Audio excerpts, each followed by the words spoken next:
તો હાઈવે પર હોટલોમાં ખાનારા લોકો સાવધાન થઈ જાય। હોટલ પરના ભોજનમાં નીકળી ગરોળી। આણંદના તારાપુરની હોટલ પરનો આ બનાવ છે।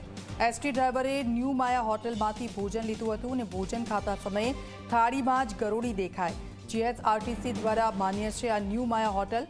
ઝી 24 કલાક આ વાયરલ વિડીયોની પુષ્ટિ નથી કરતું।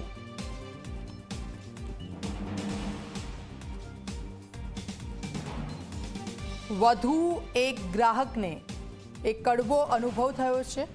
તારાપુર ખાતે આવેલી છે આ હોટલ ન્યૂ માયા હોટલ કે જેમાં ભોજન લીધું હતું, પરંતુ ભોજનની ગુણવત્તા તો આપ જુઓ, ભોજનમાંથી ગરોળી નીકળી છે। અને આ વિડીયો જે સામે આવ્યો છે, આપ કઈ જગ્યાએ ખોરાક લો છો તેનું ખાસ ધ્યાન રાખો। રામભાઈ ભાલાભાઈ રૂણ, જેમની ઉંમર 38 વર્ષ જેવી છે અને જે અહીં ઉલટીની તકલીફ સાથે આવ્યા હતા। વધુમાં હિસ્ટ્રી લેતા જાણવા મળ્યું કે એમના ખાવાની અંદર ગરોળી નીકળી હતી અને એમને હિસ્ટ્રી આપી કે ત્યાં સ્ટેશન પરની કેન્ટીનમાં એમના જમવામાંથી ગરોળી નીકળી હતી, જેમના લીધે આ તકલીફ થઈ હતી તેમને। પણ જ્યારે દર્દી હોસ્પિટલ પર આવ્યું ત્યારે તેમને કોઈ પણ જાતના સિમ્ટમ્સ જોવા મળતા ના હતા, તો એમની પ્રાથમિક સારવાર કરી દર્દીને અડધો કલાક દાખલ રાખી અને અહીંથી રજા આપવામાં આવી હતી।